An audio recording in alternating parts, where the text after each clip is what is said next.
Hi friends, welcome to మన Bommarillu. Upcoming రివ్యూలోకి వెళ్ళిపోదాం. Vedavathi family ఇంటికి రీచ్ అయిన తర్వాత బోసిగా ఉన్న పూజ గదిని చూసి బాధపడుతూ ఉంటారు. ప్రసాదరావు, శ్రీకర్, అర్చన ముగ్గురు ఎంతగానో వేదవతికి నచ్చజెప్తూ అమ్మవారిని వెనక్కి తీసుకువద్దామన్నా వేదవతి మాత్రం అస్సలు ఒప్పుకోదు. ఫోటో ఫ్రేమ్ పడిపోయినా సరే ఏదో గాలికి పడిపోయింది అని కొట్టి పారేస్తుంది వేదవతి. అదే అమ్మవారిని తన ఇంటికి తీసుకువెళ్ళిన అవని మాత్రం నిత్య పూజలు చేస్తూ, హారతిని సమర్పిస్తూ, అన్నపూర్ణాష్టకం చదువుతూ పూజలు చేసుకుంటూ ఉంటుంది అమ్మవారికి. ఇది ఇలా ఉండగా ప్రసాదరావు వేదవతి దగ్గరికి వచ్చి, వేద, మనసంతా చాలా బాధగా భయంగా ఉంది కాబట్టి మన భవిష్యత్తులో ఏం జరుగుతుందో తెలుసుకోవడానికి ఆ తాళపత్ర గ్రంథాలని ఓపెన్ చేద్దామని చెప్పి అమ్మవారి గదిలో ఉన్న ఆ పూజ బాక్స్, ఒక తాళపత్ర గ్రంథాలున్న ఆ బాక్స్ని బయటికి తీసుకురమ్మని అంటారు ప్రసాదరావు. వేదవతి ఆ బాక్స్ని బయటికి తీసుకువస్తారు. తీసుకువచ్చి హాల్లో పెడతారు. వేద, మన శాస్త్రం ప్రకారం ఇది మనం ఎవరం చదవలేం కదా, ఇది మహాశక్తులు ఉన్న వాళ్ళు మాత్రమే చదవగలరు. సిద్ధేశ్వర స్వామి గారికి కాల్ చేస్తుంటే ఆయన కాల్ లిఫ్ట్ చేయటం లేదు, అందుబాటులో లేరు, మరి ఇప్పుడు ఎవరు చదువుతారు అని అడుగుతారు ప్రసాదరావు. అప్పుడే అర్చన కిందకి దిగి హాల్లోకి వస్తుంది. ఎవరు చదువుతారని కంగారు పడుతుంటే, ఏమైంది పెద్దావిడ గారు, ఏంటిది అని అడుగుతుంది అర్చన. అమ్మ అర్చన, ఇందులో తాళపత్ర గ్రంథాలు ఉన్నాయి. ఇవి మా వంశ చరిత్ర కాబట్టి భవిష్యత్తులో ఏం జరుగుతుందో తెలియాలంటే ఈ తాళపత్ర గ్రంథాలను చదవాలి. కానీ ఈ గ్రంథాలు చదివే ఒకే ఒక్క అర్హత ఉన్న సిద్ధేశ్వర స్వామి ఇప్పుడు మాకు అందుబాటులో లేరు అని చెప్పి వేదవతి అంటుంది. అమ్మ, మీరేమీ అనుకోకపోతే ఇది నేను చదవచ్చా అని అడుగుతుంది. వెంటనే ఒక్కసారిగా వేదవతి, ప్రసాదరావు, కృష్ణబాబు, నిహారిక అందరూ షాక్ అయిపోతారు. శౌర్య, హలో, అవేమీ టెక్స్ట్ బుక్లో పోయమ్స్ కాదు, నువ్వు చదువుకోవడానికి, అవి బాగా శక్తులున్న వాళ్ళకే కనబడతాయంట, నీకేం కనిపిస్తుంది అని అంటుంది శౌర్య. నీకు నా గురించి తెలియక ఇలా మాట్లాడుతున్నావు పెద్దావిడ గారు. మీకు తెలుసు కదా, చిన్నప్పటి నుండి నేను అమ్మవారి అంశలోనే పుట్టాను, అమ్మవారి సన్నిధిలోనే పెరిగాను, ఇలాంటి తాళపత్రాలని ఎన్నో చదివాను. కాబట్టి ఒక్కసారి నాకు ఒక అవకాశం ఇవ్వండి, ఒకవేళ నా వల్ల కాకపోతే వదిలేస్తాను అని అంటుంది అర్చన. ఇంక పాపం వేదవతి, అవును, నువ్వు దైవ సన్నిధిలో పుట్టి పెరిగిన దానివి కాబట్టి నీకు ఆ అర్హత ఉందని నేను నమ్ముతున్నానమ్మా అర్చన, వెళ్ళి చదువు అని అంటారు వేదవతి. ఇంకలా అమ్మవారికి మనసులో నమస్కారం పెట్టుకొని ఇంకా తాళపత్రాలని మనస్ఫూర్తిగా ఓపెన్ చేసి చదవడాన్ని స్టార్ట్ చేస్తుందన్నమాట అర్చన. ఇంకలా స్టార్ట్ చేసేసరికి అసలు ఆ తాళపత్ర గ్రంథాలు, అమ్మవారి విగ్రహం వీళ్ళకి ఎలా దొరికింది, హౌ దే గాట్ ఇట్ అనే విషయాలు మొత్తం తనకి దివ్యశక్తితో తెలుస్తూ ఉంటాయి అర్చనకి. అమ్మ, మీరు ఈ అమ్మవారిని పొలం దున్నుతున్నప్పుడు భూమిలో అమ్మ మీకు దొరికింది, ఈ తాళపత్రాలు కూడా మీకు అప్పుడే దొరికాయి, మీ వంశ పారపర్యంగా ఇవన్నీ వస్తున్నాయి అవునా అని అంటుంది అర్చన. అవునమ్మా, ఇవి మా పూర్వీకులే మాకిచ్చారు అని అంటుంది వేదవతి. ఇంకలా ఒక్కొక్కటి చదవడం స్టార్ట్ చేస్తుందన్నమాట హ్యాపీగా అర్చన. ఇంకా అవి అప్పుడే లెటర్స్ అనేవి కూడా వస్తూ ఉంటాయి. సో అలా అన్ని చదువుతూ ఒక్కసారిగా షాక్ అయిపోతుంది అర్చన. పెద్దావిడ గారు, మీ కుటుంబానికి త్వరలో ఒక పెద్ద ఆపద రాబోతుంది, ఒక సమస్య మిమ్మల్ని చుట్టుముట్టబోతుంది, మీరు అన్ని విధాలా చాలా చాలా జాగ్రత్తగా ఉండాలి, ఇది నేను చెప్తున్న మాట కాదు, ఆ అమ్మే మీకు చెప్పమన్న మాట అని ఆ తాళపత్రాలను మూసేస్తుందన్నమాట ఆ అర్చన. ఇంకా వెంటనే ఒక్కసారిగా వేదవతి షాక్ అయిపోతారు. ఇంకలా శ్రీకర్ దగ్గరికి వచ్చి, అమ్మా, ఒకవేళ నువ్వు మాట్లాడకపోయినా అవనితో నేను మాట్లాడతాను, అమ్మవారిని మన ఇంటికి తెచ్చుకుందామమ్మా అని అంటాడు శ్రీకర్. వద్దు శ్రీకర్, వద్దు, ఆ అమ్మకి నాపై కోపం వచ్చింది, నాపై కోపం చూపించాలనుకుంటుంది, కనీసం నన్ను పూజ గదిలోకి అడుగు పెట్టనివ్వలేదు, ఆ విగ్రహాన్ని నన్ను తాకనివ్వలేదు, ఆ అవనికి పట్టం కట్టింది, అలాంటి అమ్మ ఎందుకు ఇదంతా చేస్తుందో నేను తెలుసుకోవాలి, ఖచ్చితంగా తెలుసుకోవాలి. ఆ అమ్మ కోపం నా మీదే అయితే నా మీద చూపిస్తుంది. కానీ మీరందరూ బాగుండాలని నేను కోరుకుంటాను. నువ్వేమీ కంగారు పడద్దు, ఇంట్లో వాళ్ళెవరూ దిగులు పడద్దు. ఈ సమస్యని నేనే పోరాడతాను అని చెప్పి వేదవతి అక్కడి నుండి వెళ్ళిపోతుంది. ఇది ఇలా ఉండగా అవని ఇంటర్వ్యూస్కి అటెండ్ అవుతూ ఉంటుంది. ఇంకలా అవని ఇంటర్వ్యూకి వెళ్ళొస్తూ ఉంటే అప్పుడే ఒక పెద్ద ఆవిడ స్పృహ కోల్పోయి పడిపోతుంది. చుట్టూ ఎంతమంది ఉన్నా ఫోన్లో వీడియోలు తీస్తూ ఉంటారు, కానీ ఎవ్వరూ ఆవిడ్ని పట్టించుకోరు. వెంటనే అవని, జరగండి, పెద్ద ఆవిడ పడిపోతే పట్టించుకోకుండా వీడియోలు తీసుకుంటారా, ఏం మనుషులు మీరు అని చెప్పి ఆ పెద్ద ఆవిడ్ని పైకి లేపి, అమ్మ రండి అని చెప్పి మొహంపై వాటర్ కొడుతుంది. ఇంకా వెంటనే పాప మా పెద్ద ఆవిడ, అమ్మ నన్ను సమయానికి కాపాడావు, ఎవరమ్మా నువ్వు అని అడుగుతారు. నా పేరు అవని అండి అని అంటారు. అవునా, నువ్వేమీ అనుకోకపోతే నన్ను కాస్త ఇంటి దగ్గర దిగబెడతావా అని అడుగుతారు ఆ పెద్దావిడ. సరే రండి అని చెప్పి అవని అలా ఇంకా పెద్దావిడ్ని ఇంటికి తీసుకువెళ్తుంది అడ్రస్ చెప్పినట్టు. కానీ ఆ ఇల్లు చూసేసరికి చాలా పెద్దది, పెద్ద బంగ్లా.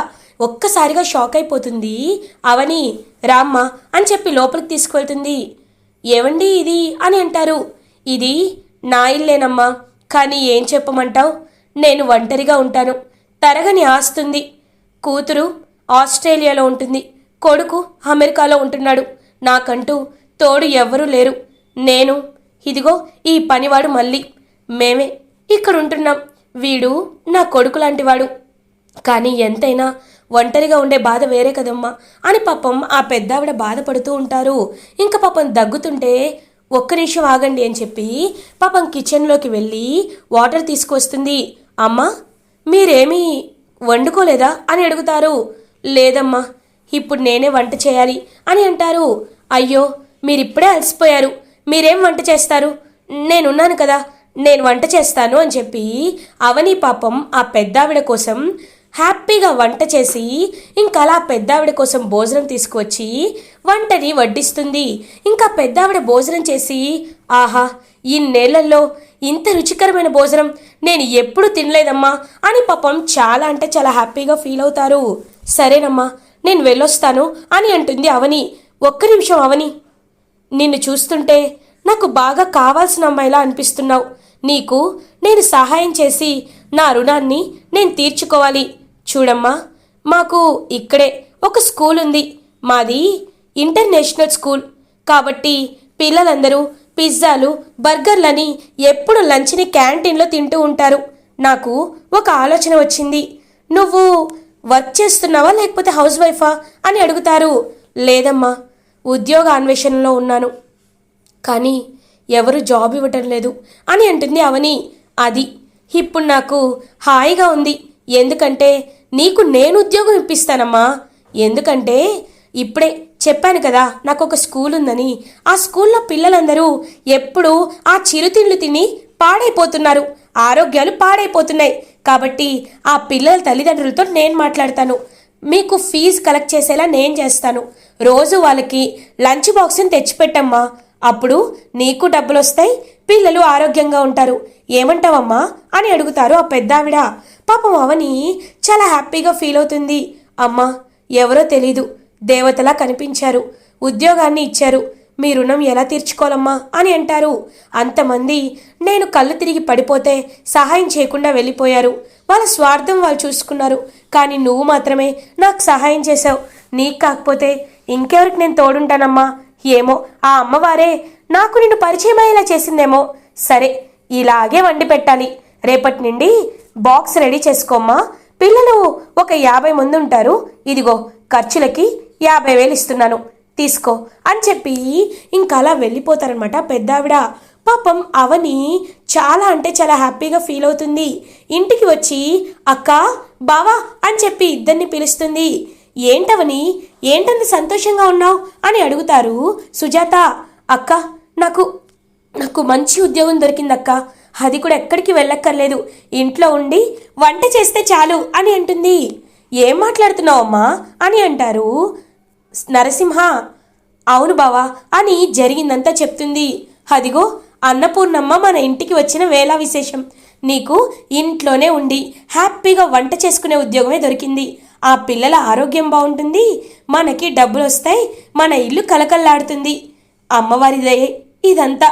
అమ్మ, నిన్ను నిన్ను ఎప్పటికీ మేము గుండెల్లో పెట్టుకుంటామని చెప్పి పాపం సుజాత అలా అన్నపూర్ణదేవికి నమస్కరించుకుంటుంది. రేపటి నుండే పిల్లలకి క్యారేజ్ కట్టాలి. బావా, కొంచెం ఈ డబ్బులు తీసుకువెళ్ళి నేను చెప్పిన సామాన్లు తీసుకురావా అని చెప్పి అవని పాపం నరసింహకు డబ్బులు ఇచ్చి హ్యాపీగా ఇంకా క్యారియర్ సర్వీస్ని అయితే స్టార్ట్ చేసి పిల్లల కోసం లంచ్ బాక్సులకి రెడీ అవుతూ ఉంటుంది అవని. ఇది ఇలా ఉండగా శ్రీకర్ ఆఫీస్ నుండి బయలుదేరబోతుంటే ఇంకా అలా శ్రీకర్కి అయితే మనసంతా ఏదో బాధగా అనిపిస్తుంది.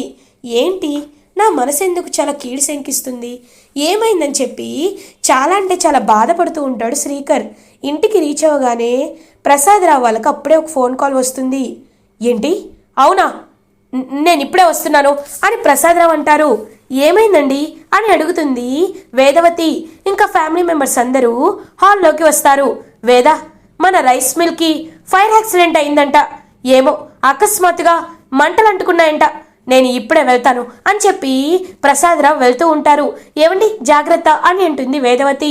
ఇంకా వెళ్తూ పెద్దిరాజేమో, చూసారా అప్పుడే అపశకునాలు స్టార్ట్ అయిపోయాయి, ఎప్పుడూ లేనిది ఎప్పుడు ధనంతో ధాన్యంతో కలకల్లాడే మన రైస్ మిల్ ఎందుకు ఇలా అర్ధాంతరంగా ఫైర్ యాక్సిడెంట్ అయింది, ఏంటో ఆ అమ్మవారి చల్లని చూపే ఈ ఇంటికి వచ్చినన్నాళ్ళు చూశాను, ఇప్పుడు ఉగ్ర రూపం చూడాల్సి వస్తుందని అర్థమవుతుంది అని అంటారు.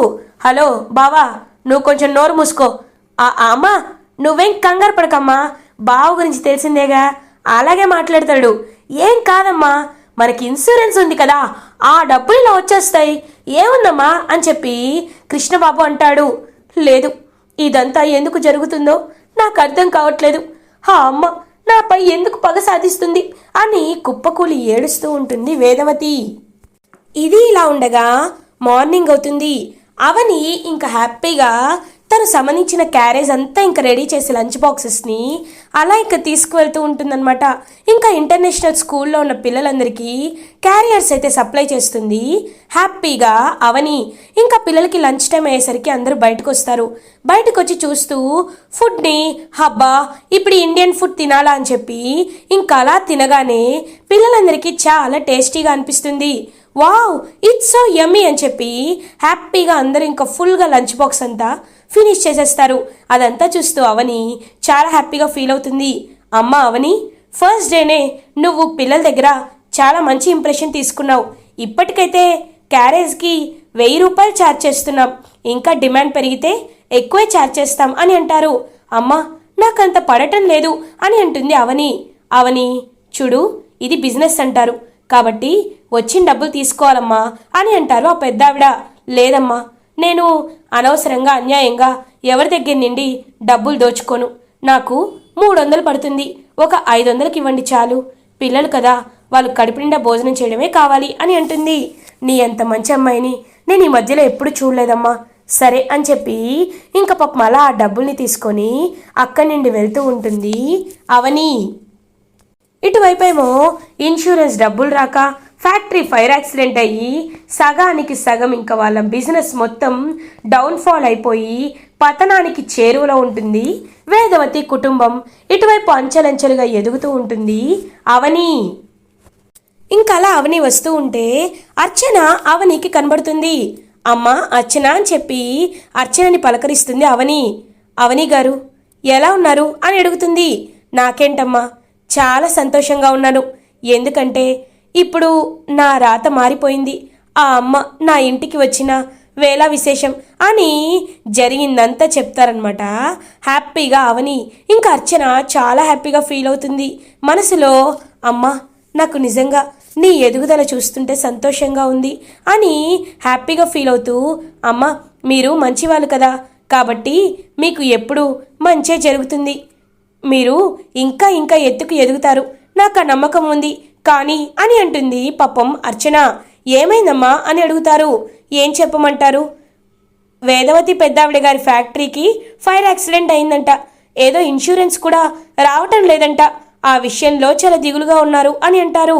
అవునా అని ఆలోచిస్తూ ఉంటుంది అవని. ఏమో ఏం జరుగుతుందో, ఆ పైవాడు ఏం రాసి పెట్టాడో మనం చెప్పలేం కదా. సరే అవని గారు, నేను వెళ్ళొస్తాను. వీలు చూసుకొని ఒకసారి మీ ఇంటికి వస్తాను, అమ్మని చూడాలి అని చెప్పి ఇంక పాపం అలా అక్కడి నుండి వెళ్ళిపోతుంది అర్చన. ఇంక పాపం ఆలోచనలో పడుతుంది అవని. ఇదేంటి అత్తయ్య వాళ్ళ ఇల్లు ఇలా అయిపోయిందా అని చెప్పి ఆలోచనలో పడుతుంది. ఇటువైపేమో ఇంకా వరుసగా అన్ని చేదు అనుభవాలు అవుతూ ఉండడంతో కుమిలిపోతూ ఉంటుంది వేదవతి అండ్ ఫ్యామిలీ. ఇలా ఎపిసోడ్ ఎండ్ అవుతుంది. ఫర్దర్ ఎపిసోడ్ రివ్యూస్ ముందుగా మీకు కావాలి అనుకుంటే మా ఛానల్ని సబ్స్క్రైబ్ చేసుకోండి. Thanks for watching.